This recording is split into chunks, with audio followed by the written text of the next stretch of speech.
My lovely students, welcome to Mathological. How are you all? And this is going to be the first session on probability. We'll be starting with very basic. We'll be understanding some basic terms that will be relevant in the topic of probability. And this is in continuation with permutations and combinations. So if you've not understood the basics of PNC, तो एक बार PNC के session को checkout कर लो, फिर इस session को देखो, ज़्यादा मजा आएगा, ज़्यादा चीज़ें समझ में आएंगी. Otherwise also you will be understanding the concept in this session. No problem with that. But it will be much better if you will be starting with PNC and then coming to probability. Start करते हैं session को. And if you're liking this content and have not already subscribed to the YouTube channel, which is applicable to majority of you, so make sure to subscribe to the channel as well as to the bell icon for regular updates. And you can also share about this channel with others so that the channel reaches the desired number of applicants. Okay, चलो start करते हैं. So first of all, what is probability? So probability of an event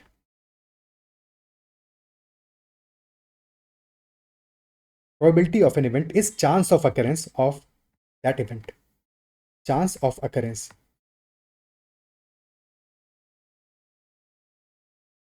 of an event. And that chance of occurrence can be anywhere between 0 and 100. 0% if that event is impossible, cannot happen, and 100% when that event is a sure shot event. ठीक है. So probability is basically the chance. 0% यानी कि that event is impossible. For example, sun rising from west, that is impossible. ठीक है. और 100% that is when the event is a sure shot event. That can always happen. ठीक है. And any value between 0 and 100, that is our probability for that particular event, for chance of occurrence of that event. So by definition, probability of an event is equal to number of favorable outcomes divided by number of total outcomes. This number of favorable outcomes, that is for the event for which we are calculating the value of probability. And total outcomes is the sample space,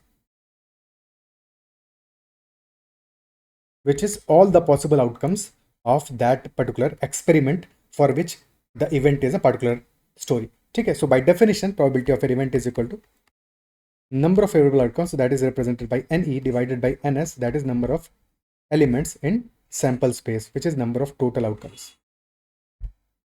Okay, क्या यहाँ तक बात समझ में आती है? ठीक है. So first of all, what is experiment? Because हम क्या कह रहे हैं कि sample space of experiment. So what is an experiment? Experiment is something that can be repeated and has a well-defined set of possible outcomes. The first thing is that it can be repeatable. And second, it has a defined set of possible outcomes.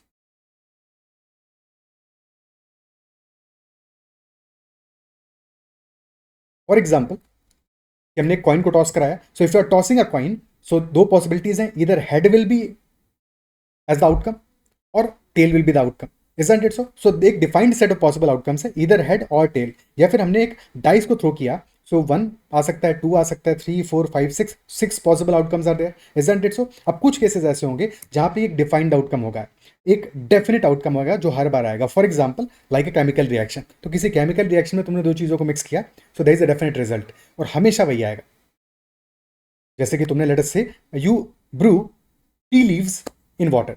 ठीक है. So if you are brewing tea leaves in water, या फिर तुमने tea bag draw किया in the warm water, तो definitely तुम्हें क्या मिलेगा? टी मिलेगा. कॉफी कभी नहीं मिलेगा, हमेशा टी मिलेगा. Isn't it so? So there are some experiments जहां पे कि there will be a definite outcome. So those experiments are deterministic experiments, and those are not domain of probability, because वहां पे तो हमें पता है कि definite outcome है. So for that definite outcome, the probability will be equal to 1. The second case is for probabilistic events, probabilistic experiments या random experiments.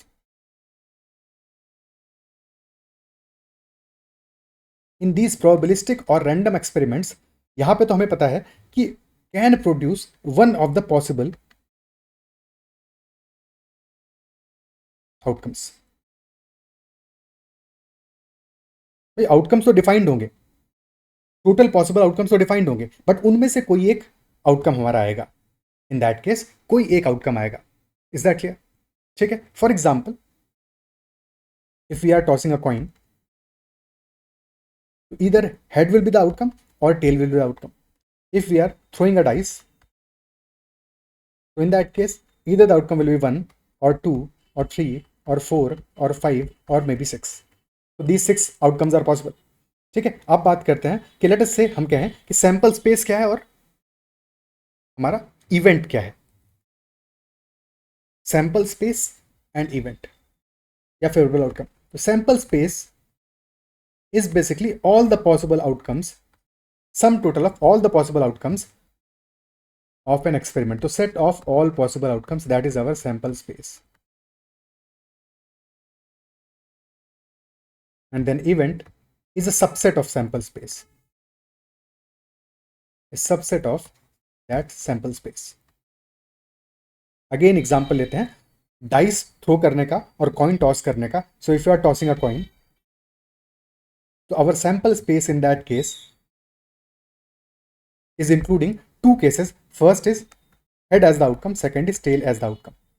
Similarly, if we are throwing a dice,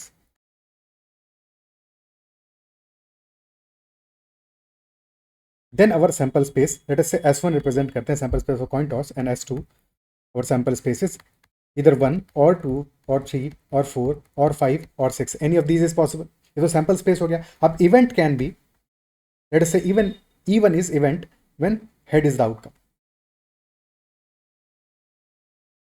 So head तो एक ही तरह से आ सकता है. So in that case even में हमारा subset होगा, that will be including only head as the outcome.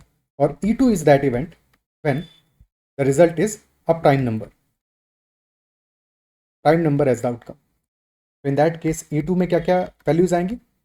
2 is the prime number, 3 is the prime number, 5 is the prime number. So 2, 3 and 5, these three are included in the particular event, the favorable outcomes. So these three are favorable outcomes in this case. Is that clear? क्या यहाँ तक बात समझ में आती है? ठीक है, अभी छोटी छोटी बातें पहले समझ रहे हैं, उसके बाद में फिर अच्छे क्वेश्चंस पे चलेंगे. अदरवाइज फिर सीधे सीधे क्वेश्चंस ले लेंगे तो बहुत जगहों पे कंफ्यूजन क्रिएट होगा और फिर वहाँ पे कहाँ पे हम क्यों क्या कर रहे हैं और क्यों कर रहे हैं ये बातें समझने में फिर मुश्किल आएगा. So that is why we are starting from very very basic, very fundamental. Okay, अब बात करते हैं इक्वली लाइकली इवेंट्स की. What is equally likely, what do we mean by equally likely, because ये टर्म बार बार यूज करेंगे. So what do we mean by equally likely? Whenever we are saying that two events are equally likely, that implies that there is an equal chance of occurrence of those two events. Equal chance of occurrence of those two events. ठीक है, then we will also be discussing about mutually exclusive. So what events are mutually exclusive? Exclusive यानी कि exclude कर रहा है. So exclude कर रहा है यानी कि one event will be excluding the other, यानी कि they cannot occur together, cannot occur simultaneously or together. Such events are called mutually exclusive events. Then a third scenario is exhaustive events. And exhaustive events are those events which together include the whole sample space. The events that together include whole sample space. Okay? So all possible outcomes are taken care of. Then those particular, all the cases are said as exhaustive events. ठीक है, so exhaustive events हमारा हो गया when all possible outcomes of an experiment are taken care of. Outcomes are considered. So एक exhaustive set क्या होगा? Exhaustive set will be that when we are conducting that particular random experiment, so in that experiment जो भी outcome आएगा, ठीक है, वो outcome उस particular exhaustive set से ही आएगा, उसके बाहर से कोई भी outcome नहीं आएगा. Then only the set is called exhaustive. Otherwise नहीं. ठीक है, otherwise नहीं. So for example, when we are throwing a dice, in dice का केस सैंपल स्पेस क्या है? 1, 2, 3, 4, 5 एंड 6. यही 6 आउटकम्स पॉसिबल है. Isn't it so? ठीक है, अब इन 6 आउटकम्स में से all outcomes are equally mutually exclusive, which implies कि अगर 1 आउटकम आता है तो फिर 2 नहीं आएगा. If 1 is the outcome, then definitely 2 will not be there. If 2 is the outcome, then 1 will not be there. So all outcomes are, any pair of outcomes is mutually exclusive. So any pair is mutually exclusive.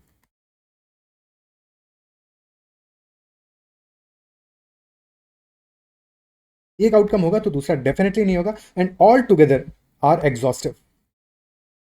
All together are an exhaustive set, and that set is called a set of sample space. All together are an exhaustive set. क्या ये बातें appreciate कर पा रहे हो? Simple simple बातें हैं, बिल्कुल समझ में आ रहा होगा, पर क्या ये बातें अप्रिशिएट कर पा रहे हो, समझ पा रहे हो? ठीक है, is that clear? Is this part clear? Now if that is clear, then in case of a coin toss, head and tail are two possible outcomes, and these are the only two possible outcomes. And when head will be outcome, tail will not be there. When tail will be outcome, head will not be there. So both these outcomes, head and tail, head is one outcome, tail is one outcome, and both these are mutually exclusive. क्या ये exhaustive होंगे? Definitely exhaustive भी होंगे, since these are the only two possibilities. So exhaustive भी है, mutually exclusive भी है, exhaustive भी है. Will they be equally likely? Definitely equally likely है. देखो या तो हेड आएगा या टेल आएगा, and both have equal chances of occurrence as well. ठीक है, so equally likely also. Similarly अगर मैं डाइस थ्रो में लेटेस्ट से देखा कि 1 can be one outcome, 2 can be another outcome, 3 can be another outcome, and 4 can be another outcome. अब हमने यही 4 आउटकम्स को लिया. So are these outcomes mutually exclusive? Definitely they are mutually exclusive. Why? Because जब 1 outcome आएगा तो definitely 2 नहीं आएगा, जब 2 आएगा तो 3 नहीं आएगा, 3 आएगा तो 4 नहीं आएगा. So all these outcomes in case of a dice throw are mutually exclusive. Similarly, they have equal chances of occurrence as well, so they are equally likely to. They are equally likely to. But are they exhaustive? क्या ये outcomes हमारे exhaustive हैं? 1, 2, 3 and 4 are the only possibilities that we are considering in this particular case. But dice throw में हमारे पास 1 से लेकर 6 तक कोई भी नंबर आ सकता है. So this is not exhaustive, not an exhaustive set, because 5 and 6 are not considered. और हमारा जो एग्जॉस्टिव सेट होगा उसमें 5 and 6 will also be considered. All the possibilities will be considered. That is why these are not exhaustive. तो जब भी हमें probability किसी भी केस में कैलकुलेट करना होगा, so we always have to consider for all the possible cases, all the possible outcomes. तो वहां पे जो हमारा सेट है that must always be exhaustive. ठीक है, तो तीनों चीजें होनी चाहिए, mutually exclusive, equally likely and exhaustive. ये तीनों बातें हमें समझ में आ गई, तो प्रोबेबिलिटी के किसी भी क्वेश्चन में कहीं पर भी कंफ्यूजन नहीं आने वाला, फिर हमसे गलती होने का स्कोप नहीं होगा. ठीक है, गलती नहीं होगी. क्या ये बात क्लियर है? Okay, so now that we have understood, तो अगर बात करें कॉइन टॉस की, so in coin toss we have two possibilities, either head और tail. Now let us say we are finding probability of head as an outcome. ठीक है, so probability of head as an outcome will be number of favorable cases divided by number of total cases. So number of cases when head will be occurring and number of cases when total sample space is there. अब दो ही outcomes possible है इस case में. In case of coin toss दो ही outcomes possible है, total outcomes are equal to 2. और काम के आउटकम कितने हैं? एग्जैक्टली 1. क्योंकि क्वेश्चन हमसे कह रहा है कि we have to find out probability when head is there as an outcome. तो 1/2 will be probability of occurring head as an outcome. Isn't it so? The probability of head that is equal to 1/2. Similarly, for tail as well, probability of tail will also be equal to 1/2. Isn't it so? और जहां पे दो ही outcomes possible हैं, either head will be outcome or tail will be outcome. तो can we say if head is the outcome then tail is not the outcome, and when tail will be the outcome, head will not be the outcome. एक आएगा दूसरा नहीं आएगा, दूसरा आएगा तो पहला नहीं आएगा. Isn't it so? तो दोनों में से कोई एक ही आएगा. Isn't it so? और दोनों को जैसे हमने इंक्लूड कर लिया तो head and tail in total this is the sample space. All the possible outcomes. The probability of occurrence of head or tail, head की प्रोबेबिलिटी आएगी 1/2, टेल की प्रोबेबिलिटी आएगी 1/2, और टोटल सम हमारा इक्वल टू 1 आएगा, which is the total probability when all the cases are considered. Total probability when all the cases are considered. Okay, क्या ये clear है? And since there are only two possible cases, या तो head आएगा या tail आएगा, दोनों साथ में आ नहीं सकते, so this is equal to 1. That is why this is equal to 1. Similarly अगर हम बात करें in case of dice throw, what will be probability of outcome as equal to 1? अब in case of dice throw total outcomes कितने possible हैं? 6 outcomes are possible in total, और काम का आउटकम क्या है? एग्जैक्टली 1. तो 1/6 will be probability of 1. Similarly 1/6 will be probability of 2. Similarly 1/6 will be probability of 3, and so on till probability of 6. और सबका जो सम आएगा, probability of 1 plus probability of 2 plus probability of 3 till probability of 6, that will be equal to 1, which is total probability, because total cases जितने भी हैं सारे के सारे केसेस हमने कंसिडर कर लिया. क्या ये बात क्लियर है? Okay, is that part clear? ठीक है ना, just in case of a dice throw, we are throwing a dice and the question is asking what will be the probability of outcome being less than 5, probability of the outcome being less than 5. तो total हमारा sample space में we have 6 elements, 1 2 3 4 5 and 6, but हमारा काम का event क्या है, that outcome should be less than 5. Outcome can be 1 और 2 और 3 और 4. तो फेवरेबल आउटकम कितने हुए हमारे, 4 are favourable outcomes and total outcomes are 6. तो probability will be 4/6 which is 2/3, which is equal to 2/3. Clear है? अब इसी सेम चीज को हम ऐसे भी देख सकते थे कि since we need outcome as less than 5, तो any outcome that is greater than और equal to 5 should be rejected. Isn't it so? So this is same as saying that if we subtract from total cases when outcome is greater than equal to 5, तब भी हमें वही same probability मिलेगी, total minus when outcomes are greater than equal to 5. Isn't it so? और total probability is always equal to 1. So 1 minus probability of those cases when outcome is greater than equal to 5. और कब outcome greater than equal to 5 है, when the outcome is 5 और 6, दो ही cases हैं out of total. तो probability in this case will be 2 are total काम का cases favourable cases divided by total cases which is equal to 6. तो 1 minus 2/6 which is 1 minus 1/3 यानी कि 2/3 will be our answer. So this logic is also fitting. ठीक है, ये logic समझने का मतलब क्या हुआ, instead of calculating the probability directly, indirectly हम प्रोबेबिलिटी कैलकुलेट कर सकते हैं by subtracting all the unfavourable cases. ठीक है, तो probability of the event, for that we have to calculate the probability that is also equal to 1, which is total probability minus probability of non-occurrence of that event. So probability of an event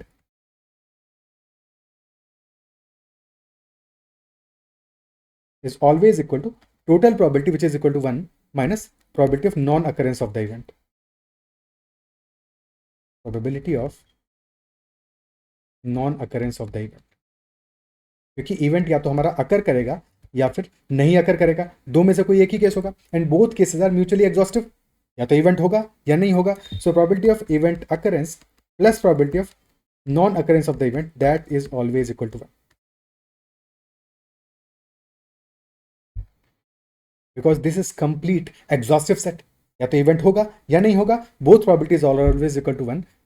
some of both probabilities is always equal to 1. ठीक है, not both probabilities but sum of those probabilities are always equal to 1. क्या ये clear है? तो हम कोई एक value निकाल के दूसरे की वैल्यू फाइंड आउट कर सकते हैं, जो जहां पे इजी पड़ेगा हमें, अब उस बात को हम वहां पे कैलकुलेट कर लेंगे. क्या ये पार्ट क्लियर है? ठीक है, नाउ थोड़ा सा डिस्कशन करते हैं ऑन इक्वली लाइकली इवेंट्स, क्योंकि वहां पे फंसने का बहुत बड़ा स्कोप है, तो उस बात को पहले डिस्कस कर लेते हैं. ठीक है, फॉर एग्जाम्पल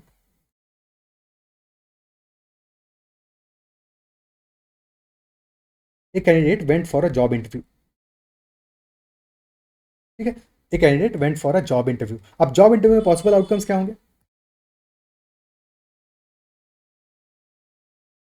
भाई जॉब इंटरव्यू के लिए गया है, इधर ही विल पास और fail, either he will clear the interview or he will fail. यही तो दो केसेस हैं. So only two possible outcomes are there. आप क्वेश्चन पूछे कि what will be the probability of him passing the interview. अब तुम कहोगे पास होने का एक इवेंट है, फेल होने का एक इवेंट है, both should be equally likely, तो answer should be 2 are total possible outcomes. भाई टोटल पॉसिबल आउटकम्स क्या होंगे सैंपल स्पेस में? Pass and fail. और काम का आउटकम क्या है? हमें पास होने की प्रोबेबिलिटी चाहिए. So 1 is favourable outcome, 2 is total outcome, तो probability of him passing will be equal to 1/2. Isn't it so? क्या ये बात समझ में आती है? बट क्या ये सही होगा? Definitely not. क्यों सही नहीं होगा? Because these events are not always equally likely. Pass होना और फेल होना इस बात पे डिपेंड करेगा कि how many candidates are applying and how many have to be selected. On that our probability will be dependent. Isn't it so? तो यहाँ पे हमारा जो पास होना और फेल होना है, यस दैट इज करेक्ट कि दो ही पॉसिबल आउटकम्स हैं, इधर ही विल पास और he will fail, but the events are not, the outcomes are not equally likely. These outcomes are not equally likely, and since they are not equally likely, so we cannot calculate the probability in this manner. ठीक है, तो पहले हमें events को equally likely बनाना पड़ेगा, उसके बाद में ही we can calculate the probability in that manner. अब इस क्वेश्चन को थोड़ा सा और अगर हम बेटर कर लें, ठीक है, हाँ डेफिनेटली इक्वली लाइकली नहीं है, but these two are exhaustive cases, because या तो पास होगा या फेल होगा. तो एग्जॉस्टिव तो है, एक्सक्लूसिव भी है. both are mutually exclusive as well, but they are not equally likely.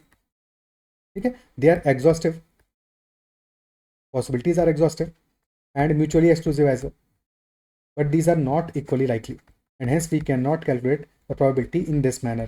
क्या ये बात समझ पा रहे हो? सिंपल सी बात है, बट यहाँ पे तुम्हें डिफरेंस क्लियर हो रहा होगा. ठीक है, तो yes, since these events are mutually exclusive and exhaustive, exhaustive यानी कि दो ही केसेस हैं, इधर ही विल पास और ही विल फेल, तो we can also conclude from this that probability of him passing plus probability of him failing which is not passing, तो this should be equal to 1. क्या ये बात भी clear है? तो अगर हमें कोई एक प्रोबेबिलिटी मिल जाएगा तो उससे दूसरा प्रोबेबिलिटी तो निकाल सकते हैं, वो तो क्लियर है, because sum of both probabilities is equal to 1, because these are the only two possible cases, but the probability of passing will not be equal to half always. किसी एक पर्टिकुलर केस में half हो सकता है, but otherwise हमेशा नहीं होगा. तो that will depend on number of vacancies और number of candidates that will be clearing the interview and number of total aspirants, total number of interviews. ठीक है, total number of applicants. So for example, there are 10 vacancies that have to be fulfilled and there are 100 applicants that appeared for interview. 100 applicants हैं, 10 vacancies are there. So out of these 100 applicants, 10 will pass, 90 will fail. ठीक है, और अगर ये random है, ये बिल्कुल random है, ठीक है, इसमें और किसी भी क्राइटेरिया का जरूरत नहीं है, तो if this is absolutely random then definitely for one particular candidate passing क्या प्रोबेबिलिटी होगा? 10 विल बी पासिंग एक्चुअली. तो काम के आउटकम कितने हैं? Favourable outcome are 10. Total outcomes क्या होंगे? Total outcomes will be 100. 10 will be passing, 90 will be failing. Total outcomes क्या होंगे? 100 होंगे. 10 will be passing. तो probability of passing in this case will be equal to, favorable outcomes are equal to 10. The candidates that are passing. ठीक है, तो passing candidates and total candidates are 100. 10 will be passing, 90 will be failing. तो total outcomes are 100. So 10 by 100, that is 1 by 10. The probability of passing will be equal to 1 by 10 and similarly probability of candidates failing will be 90 by 100 यानी कि 9 by 10. क्या ये part clear है? क्या बात समझ में आती है? ठीक है, so this is the basic difference कि when events are not equally likely तो फिर हमें सबसे पहले इक्वली लाइकली इवेंट्स निकालनी पड़ेंगी और फिर उसके अकॉर्डिंग हम प्रोबेबिलिटी निकाल सकते हैं. अगर हमें कोई भी इन्फॉर्मेशन नहीं पता है तो we will be answering that data given is insufficient और we cannot determine the answer. Is that clear कि we cannot determine the answer? Okay, ठीक है. Now let us discuss about mutually exclusive events.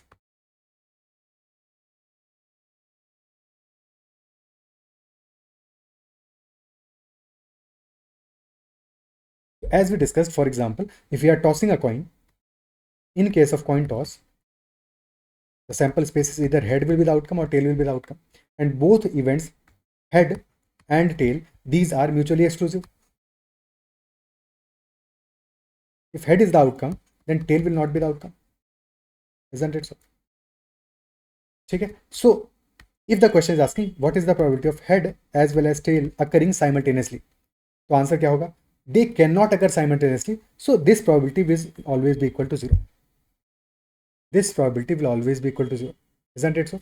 Set theory में एक basic फंडा हमने देखा है कि if we are finding out number of elements in the set A union B, यानी कि A और B,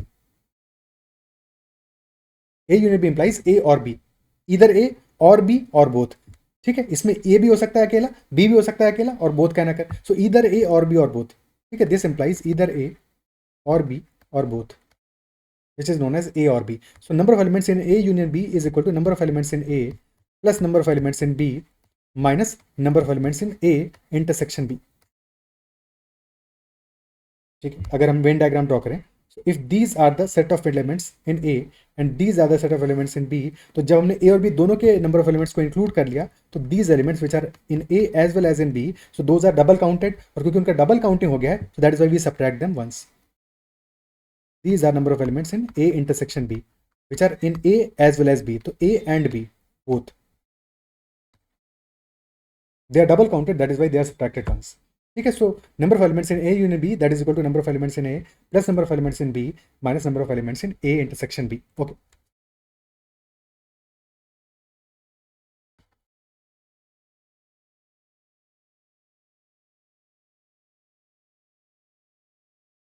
Now if we divide by number of elements in sample space,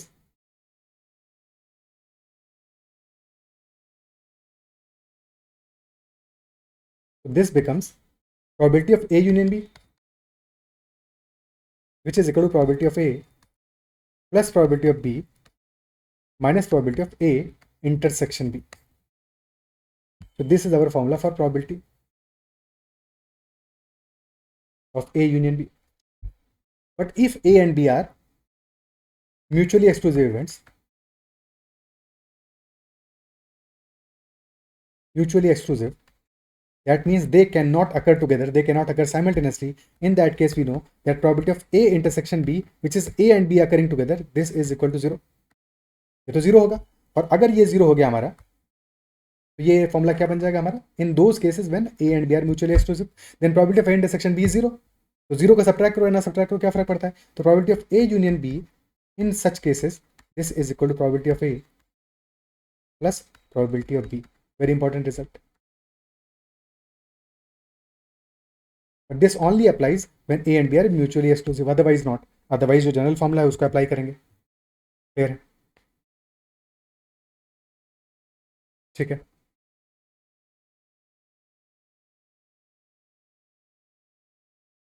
Is that part clear? Similarly अगर question हमसे पूछे letter से कि probability of only A क्या होगा,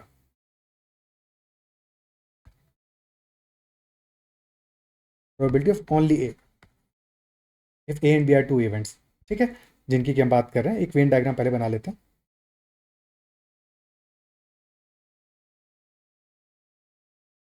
if A and B are the only two events, ठीक है, otherwise इसके बाहर भी कुछ रहेगा, बट अगर हम बात कर रहे हैं प्रोबेबिलिटी ऑफ ओनली ए की, अगर हमें ए और बी इवेंट्स के बारे में मैंशनड है, ठीक है. So what will be probability of only A in that case?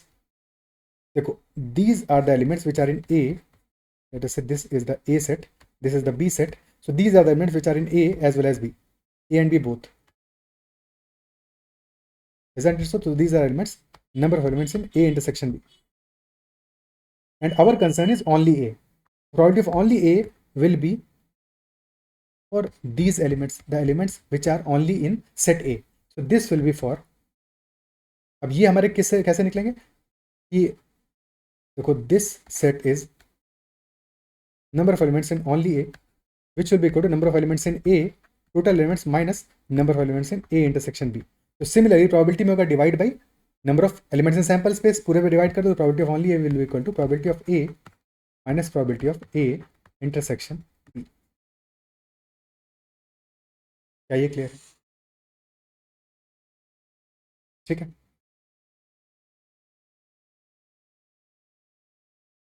Okay, अब एक सिंपल सा केस करते हैं, एक सिंपल सा क्वेश्चन करते हैं. The question is, a bag contains 5 red balls, 8 white balls and 7 black balls. A ball is drawn at random from the bag. So find the probability that the drawn ball is part A, red or white, part B, not black, part C, neither white nor black. तो what will be probability in each case? Simple question, बिल्कुल easy question. सबसे पहली बात, यहाँ पे हमारे total possible cases क्या होंगे? 5 balls are red, 8 balls are white and 7 balls are black. ठीक है. अब तुम देखो एक्सपेरिमेंट हम क्या कर रहे हैं. Our experiment is drawing a ball randomly from the bag. Isn't it so? हम एक बॉल रैंडमली ड्रॉ कर रहे हैं इस बैग से, ठीक है. अभी जो बॉल हम ड्रॉ कर रहे हैं, that ball can be a red ball, can be a white ball और can be a black ball. तो 3 possible cases are there. Isn't it so? That ball can be a red ball और a black ball और a white ball. Possible outcomes are that it will either be a red ball और a white ball और a black ball. अब क्योंकि यही possible बॉलें हैं हमारी, तो इनके अलावा कोई केस तो नहीं बन सकता है. So all these events together, all these possible outcomes together, they are mutually exclusive. Red होगा, रेड बॉल ड्रॉ होगी तो व्हाइट नहीं ड्रॉ होगी, व्हाइट ड्रॉ होगा तो ब्लैक नहीं ड्रॉ होगा. So these are mutually exclusive as well as exhaustive. Mutually exclusive है and exhaustive, because there is no other case possible. But are they equally likely? क्या ये events हमारी equally likely भी हैं? इस बारे में सोचो, ठीक है. तो देखो यहाँ पे, since we have 5 red balls are lesser, 8 white balls are maximum and 7 black balls. तो number of white balls is maximum, number of red balls is minimum. तो जब हम एक बॉल को ही ड्रॉ कर रहे हैं, so in that case the chances of red ball as an outcome should be less than chances of a white ball as an outcome. Isn't it so? तो definitely these events are not equally likely. तो exclusive है, mutually exclusive है, exhaustive है, but these are not equally likely. And since they are not equally likely, तो फिर हम ऐसा नहीं कह सकते कि probability of red will be 1/3। ये 3 कलर पॉसिबल हैं और रेड उनमें से एक कलर है तो 1/3। ना ना, ऐसा नहीं होगा, because these events are not equally likely. क्या ये बात अप्रिशिएट कर पा रहे हो? ये क्यों हमने शुरू में इतना ज़्यादा टाइम अपना दिया, सो दैट हम समझ सकें कि कहाँ पे है प्रोबेबिलिटी में, कैसे कैलकुलेट करना है और कैसे कैलकुलेट नहीं करना है। ठीक है, सो दैट इज वाई मैं यहाँ पे तुम्हें ये बार बार बता रहा हूँ कि these events are not equally likely. That is why probability of red will not be equal to red, जो कि एक केस है, फेवरेबल केस है, डिवाइडेड बाई रेड और व्हाइट और ब्लैक, तो 3 total possible cases. Yes, that is correct, these are possible outcomes, but these are not equally likely possible outcomes. That is why हमारा probability will not be for red will not be equal to 1/3. ठीक है, अब अपने इस question की probability को समझने के लिए क्या करते हैं हम, will be numbering the balls. ठीक है, टोटल बॉल्स है हमारे पास 5 + 8 + 7, यानी कि total balls are 20 balls in total हैं। तो हम इन बॉल्स को नंबर कर देते हैं। नंबर किया हमने 1 2 3 4 5 6, 1 से लेकर 20 तक नंबर कर दिया। ये नंबरिंग सिर्फ कॉन्सेप्ट को समझने के लिए किया हमने, numbered from 1 to 20। So now we have total 20 balls. Number कर दिया तो सारी बॉल्स हमारी डिस्टिंक्ट हो गई, क्योंकि नंबर करने से पहले इस क्वेश्चन में मेंशन तो नहीं है, या तो सारी बॉल्स डिस्टिंक्ट होंगी, यानी कि रेड बॉल्स में भी सारी डिस्टिंक्ट होंगी, या फिर आइडेंटिकल होंगी, फर्क नहीं पड़ता, हमारे आंसर में फर्क नहीं पड़ेगा। But to understand the concept हमने क्या किया, सारी की सारी बॉल को नंबर कर दिया। Now we have 20 balls which are all distinct. ठीक है, 20 balls which are all distinct. Total possible outcomes कितने हो गए इस केस में हमारे?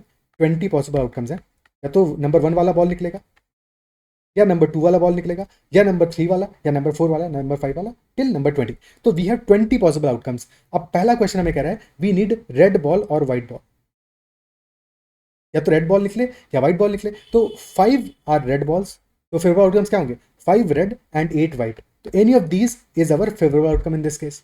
टोटल आउटकम्स क्या है? 20, तो divided by 20।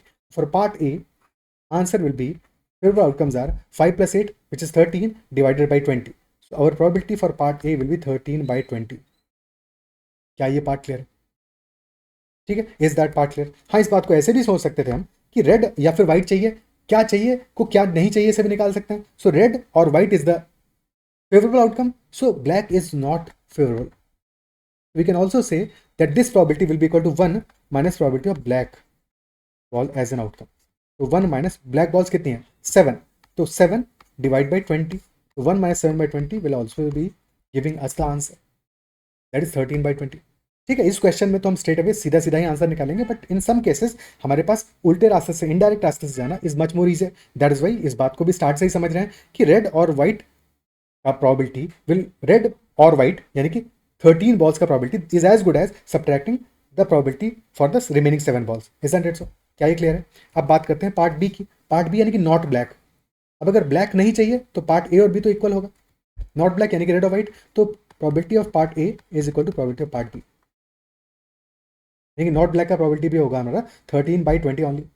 Part C, neither white nor black, यानी कि व्हाइट भी नहीं चाहिए, ब्लैक भी नहीं चाहिए, तो डेफिनेटली क्या चाहिए? रेड चाहिए, because red is the only possible case in that case. The probability of red will be equal to probability of neither white nor black, that will be equal to red balls are 5, total है 20, तो 5/20, this will be the answer. 5/20 will be the answer in that case. Is that clear? क्या ये बात समझ में आती है? So that is all that we are discussing in this session number 1, and remaining concepts we'll be discussing in the second number session. Next session में discuss करेंगे जहाँ पे कि will be also discussing what are dependent and independent events, some more questions जहाँ पे कि हम sample space और अपना जो डिफरेंसेस हैं जहाँ जहाँ पे और भी अटक सकते हो, तो पहले उन कुछ क्वेश्चंस को डिस्कस करेंगे and then will be starting the discussion on general questions. So I believe जो भी डिस्कस किया सेशन में वो समझ में आएगा, तो मजा आएगा सेशन में। फिर भी कहीं पे कोई डाउट रहता है तो make sure to comment about that doubt, and if you liking this session then make sure to hit the like button as well. That is all for this session. Bye bye, take care and keep learning. See you in the next session.